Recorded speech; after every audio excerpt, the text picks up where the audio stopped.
Hey, everybody. Thanks for coming. I hope you're enjoying the conference. Again, my name is Milan. I'm actually out of St. Paul, not Minneapolis, but kind of close. I work for BeyondTrust. We're a cybersecurity vendor. We're active in the PAM space. And I'm here today to talk to you about external vendor access, contractor access, coming into your environment. And we have a product that supports that, and the product is called Privileged Remote Access. I'm going to refer to it as PRA throughout my presentation. So my plan here for today is to talk to you for about 35 minutes, followed by some Q&A. My presentation will be a handful of slides, and then we're going to get right into an actual product demonstration. I'm going to show you how a vendor would use our software to get into the environment and what kind of security controls we have. So just a quick highlight on the BeyondTrust solution. Essentially, we have 3 product pillars. Here on the left-hand side, we have our privileged password management. That's your classic PAM solution that's there to vault your privileged credentials. Then here in the middle, we have our endpoint privilege management solution. Essentially, this is about removing admin rights with end users. We can do that on Windows, Mac, and Linux endpoints, and even network devices. And then finally here, our secure remote access pillar. This is where we offer 2 solutions. One's called remote support. Some of you have heard about the name BombGuard. It's one of the companies BeyondTrust merged with. And so we still sell BombGuard. We now call it remote support. It's a product that's typically used by a help desk, service desk, IT administrators to support end users. And then a couple of years ago, we took that solution and we came up with a slight variation, and that's privileged remote access. It's very similar to our remote support product, but it supports use cases around securing and managing external vendor access. That's what we're going to talk about today. Now, there are some integrations between those 2 solutions, or 3 solutions. Specifically, what you're going to see today is between PRA and our password safe product is we can take credentials from our PAM vault and inject them as part of the vendor sessions. So what's PRA? What's privileged remote access for? Right? It's especially meant for your third-party vendors, your external contractors. Allow them to get into your network without the need for VPN. And I just want to talk a second and talk about VPN. VPN essentially is a tool that allows you to extend the corporate network out to someone, out to a vendor's laptop, right? It's a very easy solution to provide a secure tunnel from the outside to your internal network. But if you think about it, if you get a new cable connection at your house, would you allow the cable guy to just roam around in your house while you're not there? No. You want to make sure that that guy is only, in that corner where your TV is and your cable connection, and you want to keep an eye on that. So think about that when you're using VPN. What kind of controls do you have, or the lack of, right?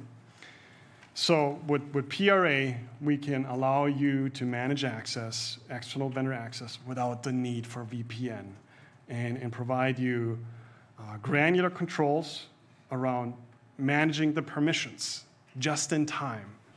Zero trust. Only give the vendor the access they need at the time that they need it.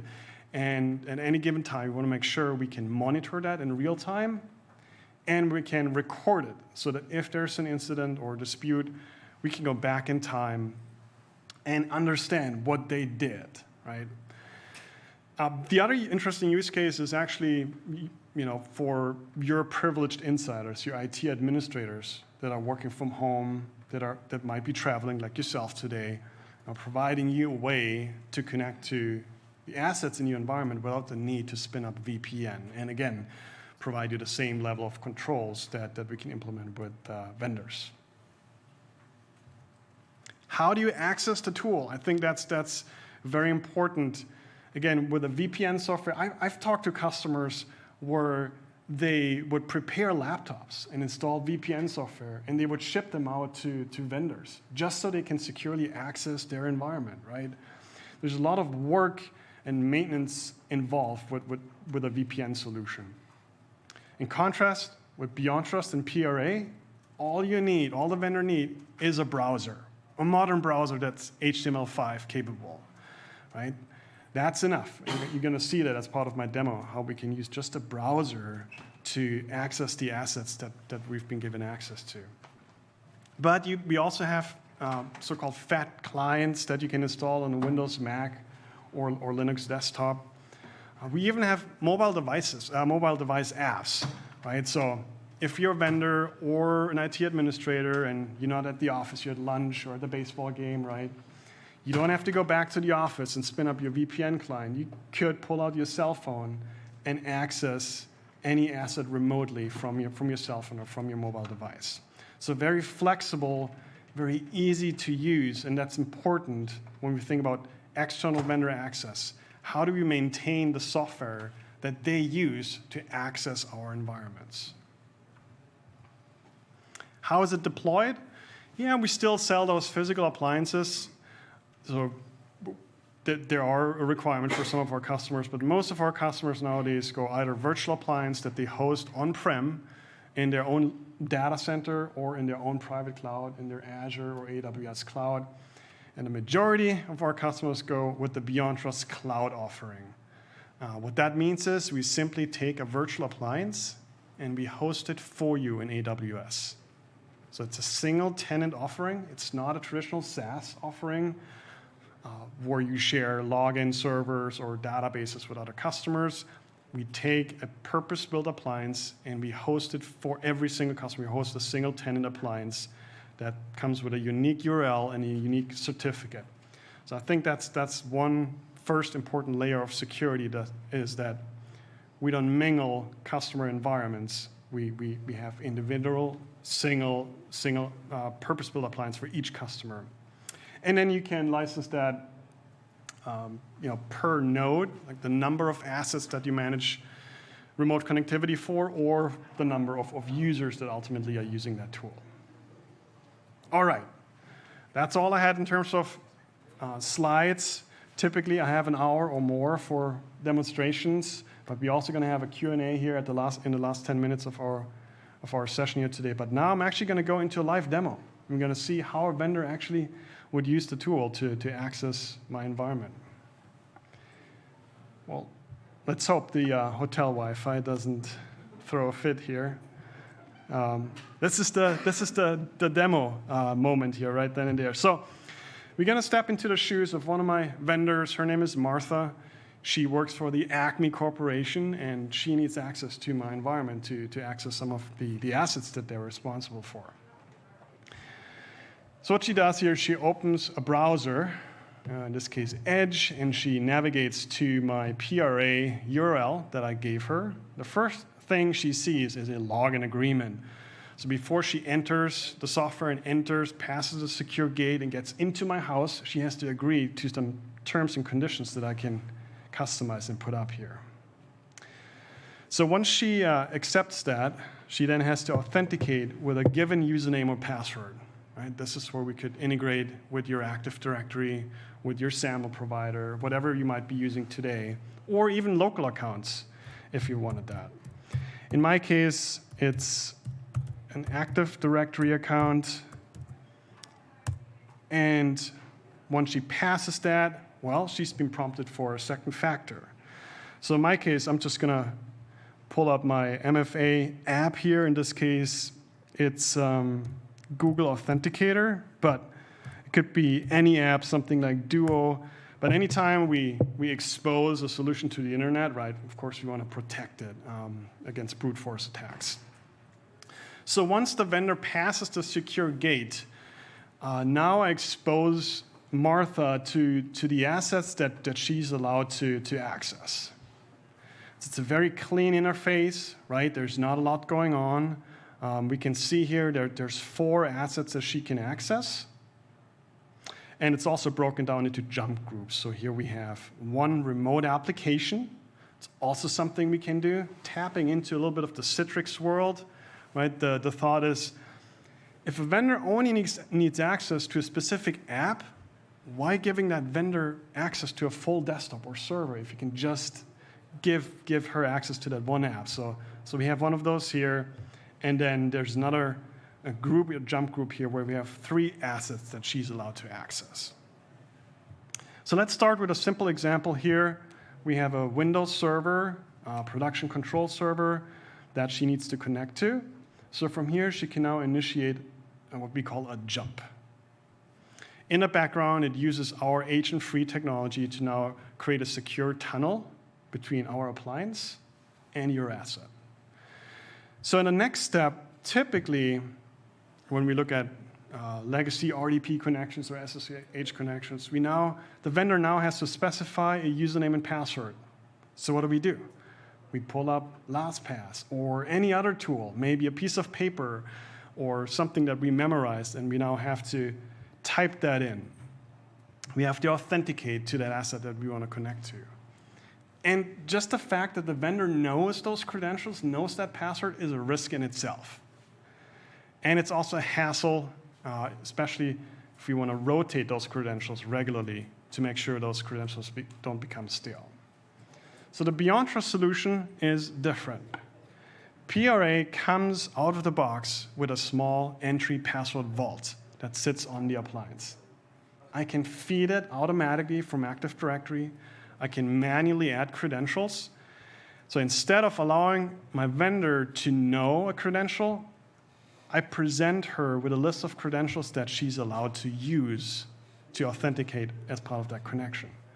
So here we can see that Martha has a privileged credential in AD, mdavis-adm, and she can now select it from this list here.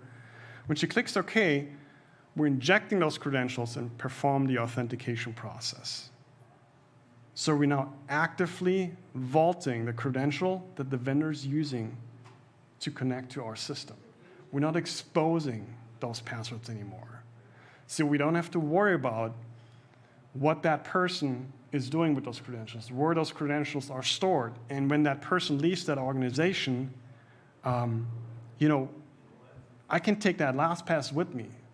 God knows, maybe my kids, my spouses have access to it. So there's all kinds of security concerns around giving out credentials. So that's a big part of vendor access management. You got to think about how do vendors authenticate to your environment and how can we secure that?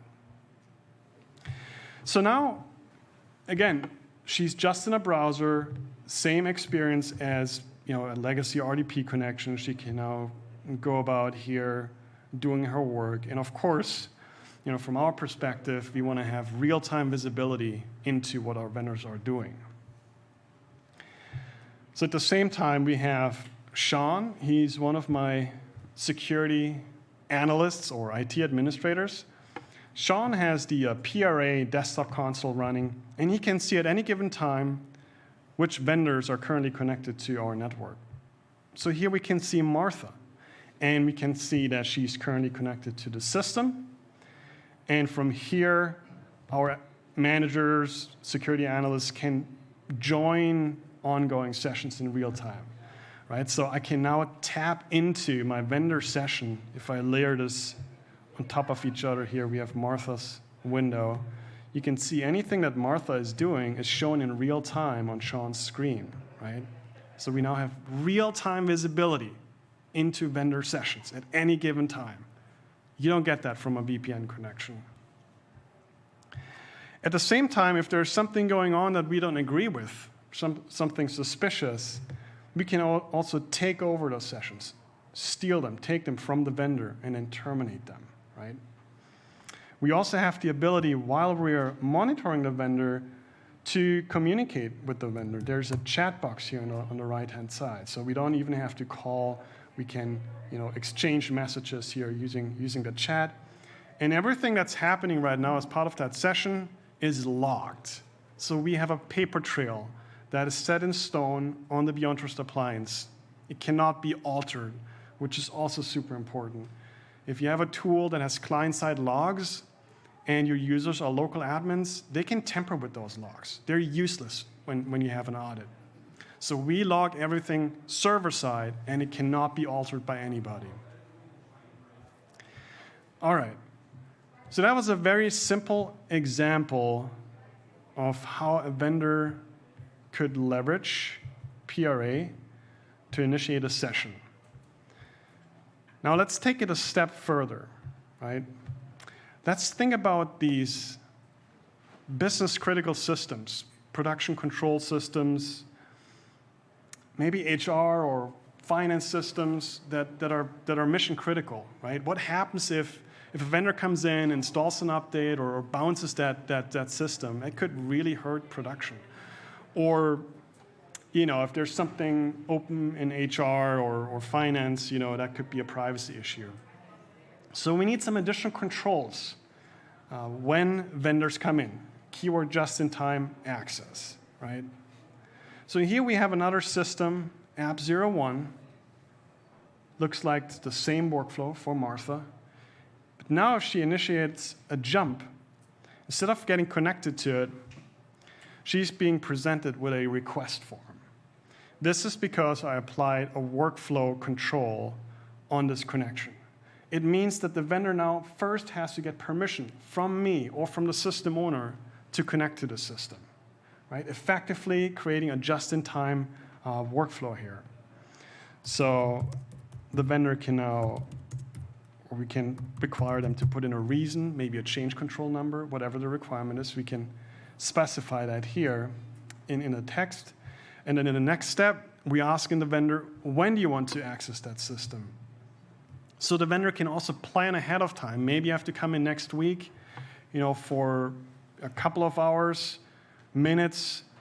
We want to know that up front, because when that time expires, we'll disconnect that user, right? And we will rotate the password that vendor just used to a new value. So once Martha sends off her request here, what we do now is we can send that out to a list of recipients. That could be anybody in your organization. That could be yourself, that one-man IT shop. It could be maybe the head of HR or someone that manages that production machine, that computer. We just send out an email, in this case, from our appliance to that recipient. And there it is. Wi-Fi seems to be working well. So you can see here, we now received an email, very, very simple email, non-HTML email. We see now who's requesting access, what's the purpose, when and how long she wants to access that system. And then here we have a token-based link that we can now click to respond to this request. But mind you, I don't have to know anything about PRA. I could be an office assistant that responds to those requests, right? I don't have to have a login. I don't have to know anything about BeyondTrust. All I need to know is how to click on a link in an email, and now I can respond to that request. So I could, for example, leave a comment here, like, okay, no reboot before 5 p.m. or something like that, right? And then I can respond to that request. I can deny it. Now is not a good time. Come back. Come back next week. Come back a little later, right? Or, all right, it's okay. So now the system sends out an email notifications to Martha, informing her that her request was approved. At the same time, if she's still active, she's getting an on-screen prompt here that her request was approved. All right, awesome. I can now connect to the system. Again, same process here. She's being presented with a list of credentials that she's authorized, that I gave her access to, right? That's all defined based on policy. So you can see quite a few credentials here because I do all kinds of different product demos, so I have different use cases, but you could make it so that she can only see her credential or that pooled credential that we made available to that vendor group. All right, again, we're checking it out from the vault. What's the current password? In the background, we're authenticating to the system, and we're now connecting her. And finally, we tell her, that message when we approve that request. All right, go ahead, but don't reboot the system before 5.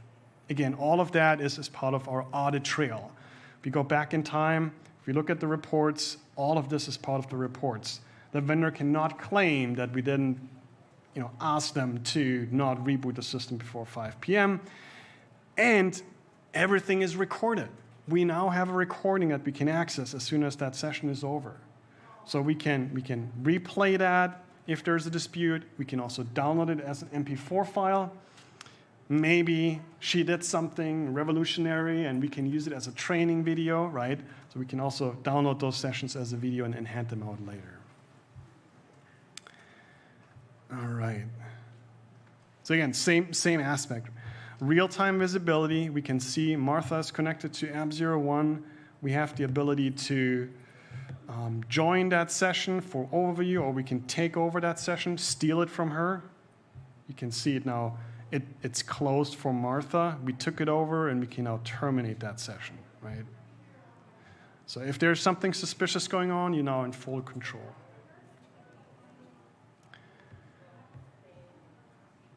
All right. Let's see. So if we head over here to the administrative portal, I just want to show you how the recording looks like. It's also web-based here. I'm going to authenticate with a admin account that has access to the reporting and logging capabilities. I'm really impressed by the speed of this Wi-Fi. This is really cool.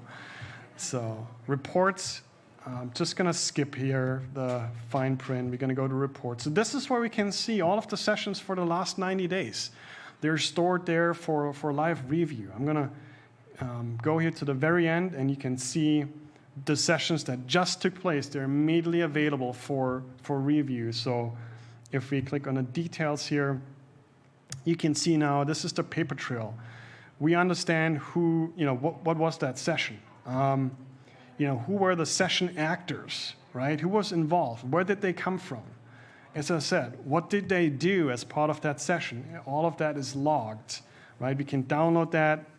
We can forward that to a SIM. If you have a Splunk or a QRadar, we can take that data and automatically forward it. And here, this is also where we can access the session recording, right? We can now view that in real time. Now, we compress the recordings down to like 8 megs per hour for RDP connections. That's why it always takes a minute to render it when we want to replay that here. But you can see now what we just did is now available as a video recording. We have that evidence, right? Again, something you don't get from just a plain VPN connection. Looks like that took a little longer to log on here. There you go. We can also speed it up. So yeah, I think I want to leave it at that. If you want a more detailed demo, reach out to us. We'd be happy to sit down with you and talk about your use cases. I think BeyondTrust as a cybersecurity vendor, it's our priority to emphasize security in every different aspect with every solution that we offer, right? We don't come out with a new feature just because our competitor did it or because it makes us look better.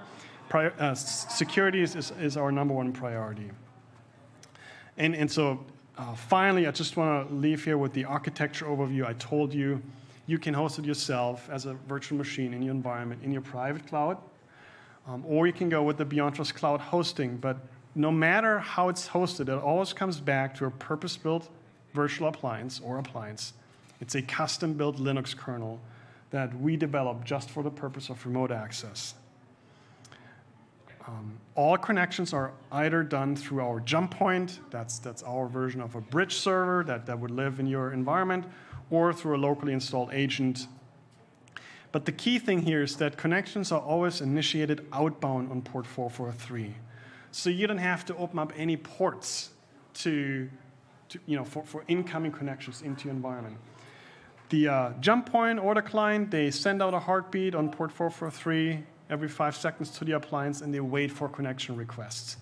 If there's a vendor that wants to connect to your environment, our appliance picks that up, and then that connection becomes bidirectional, right? But no incoming ports have to be opened, and connections are always terminated on our appliance. So if your vendor computers are riddled with malware, ransomware, they won't be able to replicate into your environment because there's no direct data connectivity between the vendor and your system. Also, key difference to VPN. If you have a VPN connection, hopefully you got some proxy servers, some firewalls that do traffic filtering. We don't need that because there is no data connectivity. There is no way for malware to transfer from the outside into your environment if you go with the BeyondTrust PRA solution. So yeah, I guess I did pretty good on time, but I want to keep it simple today. I wanted to just walk you through some of the key ideas with PRA and maybe make you think how you can implement a more secure process for your external vendors, for your IT admins that come in from the outside without the need for VPN. And then we walk through a demo, so hopefully that was interesting, that was insightful to you. And if you have any questions, we can do some Q&A now. And of course, if you are interested to see a more detailed custom demo, if you want to talk next steps, feel free to stop by our booth. Again, my name is Milan, and then my colleague John, who's a sales representative out of Atlanta, he's with me at the booth here today. So thank you very much for your time. Appreciate it.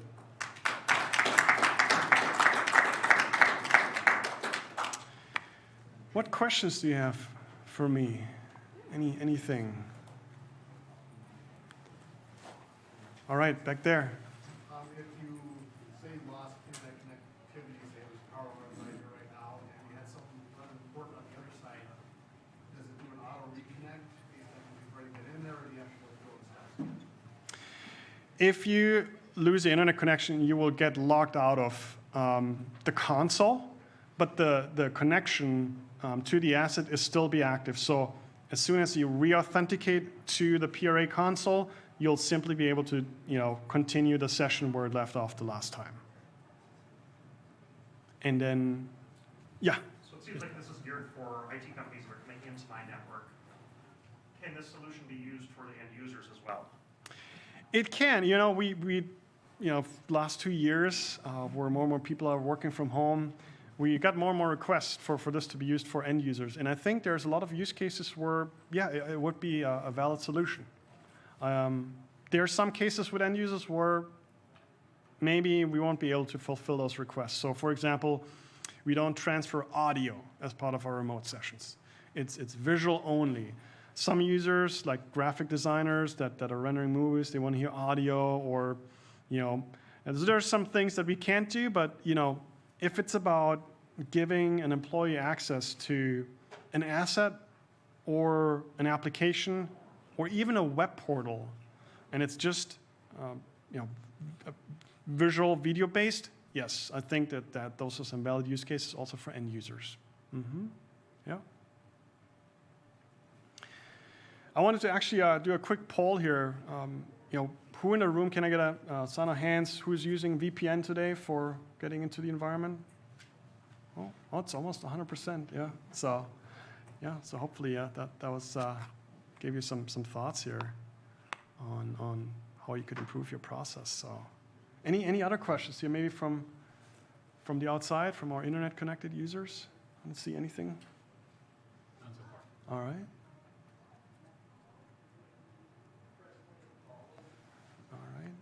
Well, We got one over there. yes. Do you guys have a solution at all for like an internal IT department where you can put an agent on your fleet of computers and remote in that way for support? Yes. You can see here in my architecture diagram, we have our own jump client. That's just a fancy word for agent. So yeah, we have that for Windows, Mac, and Linux endpoints. And you can install them directly on those systems, and that allows users, like your administrators, to directly connect to those systems. Now, it would still go through our appliance. Like I mentioned before, all connections are terminated on the appliance.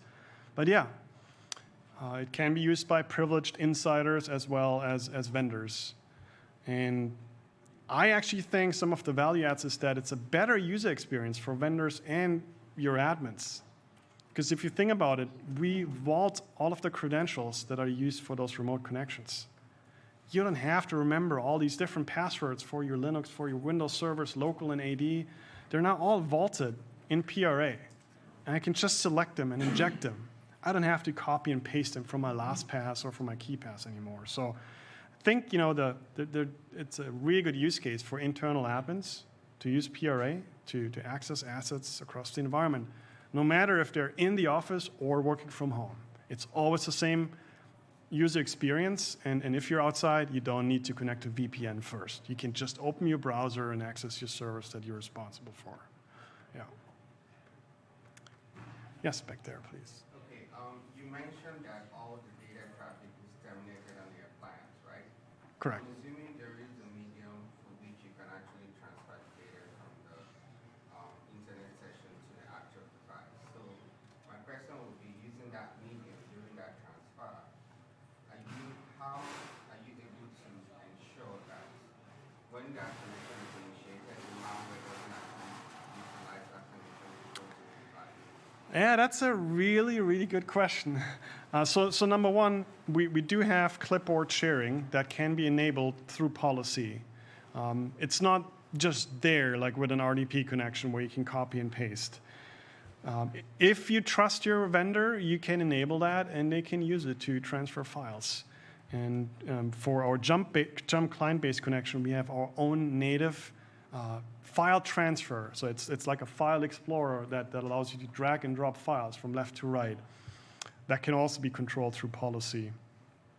So we have the controls.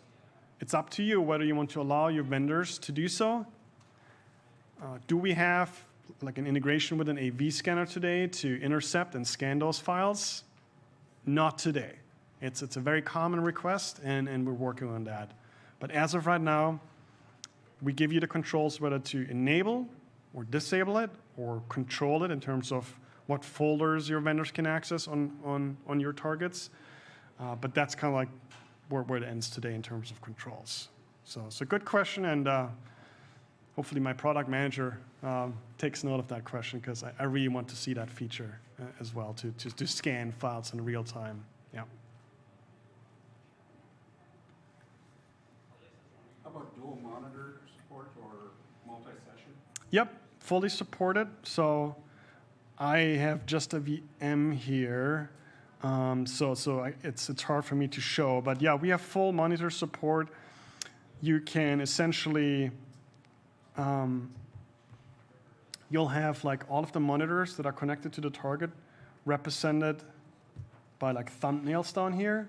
You can select on one to make it the one that you want to view, or you can also say view them all at the same time. So you can see up here these two monitors that allows me to toggle between the different screens that are connected to the target, or I can view them all at the same time. Now, it would shrink down to my single monitor. If I have 3 monitors, I can stretch my PRA console over all 3 monitors. So it's supported, and then we can also go into a full screen view here to have a better user experience.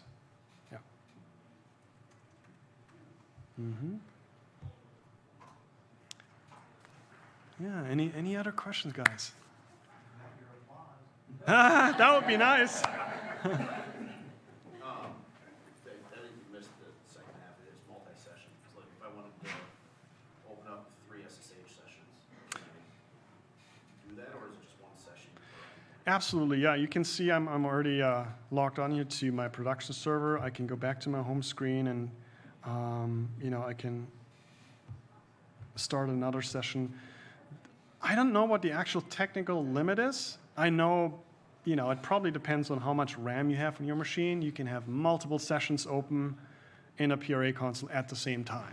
There's no license limit to that, and technical limitation is only based on, how much RAM you have on your machine where you run our software. Yeah.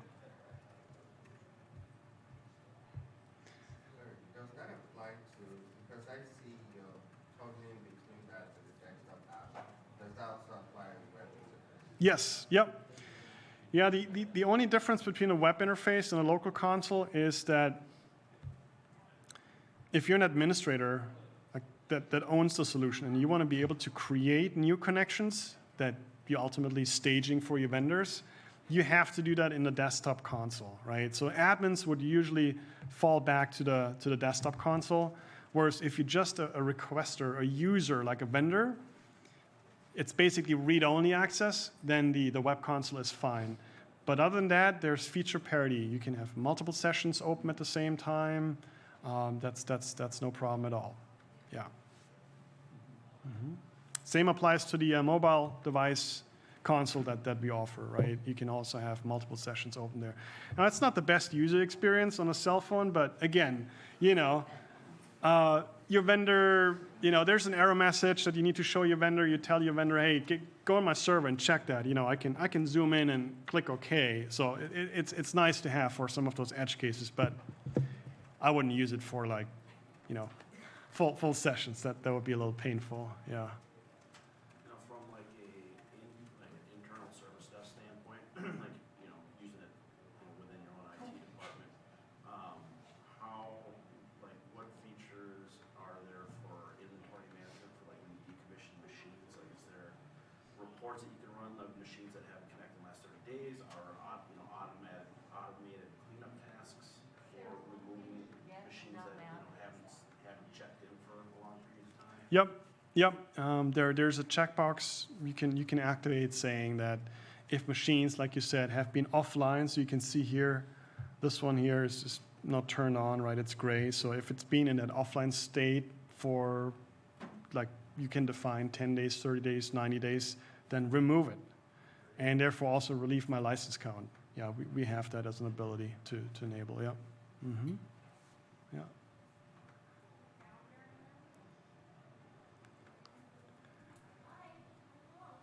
Good. Any other questions? Again, we're here for the rest of the day, so looking forward to speaking with you if you're interested. And one more? On the Linux side of things, Yep. which distributions are supported? We got a list of them on our website, like the top 5, the Red Hats, the Ubuntus, CentOS, I think SUSE. So the most common ones are supported. And anything that's currently supported by the vendor that's not end of life is supported. Usually when something new comes out, like a new Windows Server version or a new Linux distribution, it takes us a couple days to certify it and to support it as well. So we're pretty good at that. For Linux, we support also headless Linux. So you can establish terminal sessions directly from your console here, or if it's a desktop, we have an agent for that as well, so you can see the desktop like a Windows desktop. And that also works for firewalls, right? And also remember that we have something what we call a web jump. So if your vendors are accessing web-based apps like a vSphere or a firewall management portal, or something like a HR finance system, or that seed company, maybe those vendors are accessing some inventory systems, you can manage access to web-based applications the same way you manage access to assets. So PRA goes beyond just Windows and Linux systems. It includes web-based applications, and also we even have a mini VPN. I call it, or it's called Protocol Tunnel Jump. So vendors very often, they run apps on their laptops that they use to do maintenance on systems. So what they do is they take the laptop, they come into your environment, they plug it in or go on your Wi-Fi, and then they run that maintenance app, right? With PRA, what I can do is I can create a port mapping between the target in my environment and the vendor laptop. So I can map a remote port in your environment to my laptop here, to a local IP, and once that's enabled, I, as the vendor, I can sit at home and open my maintenance app, but under the hood, I'm actually connected to the asset in my environment. Yeah, it's very versatile. Again, typically in 30 minutes, or for a full demo, I take twice as much time, but I maybe should have planned a little more time here. This is some really good questions. So now when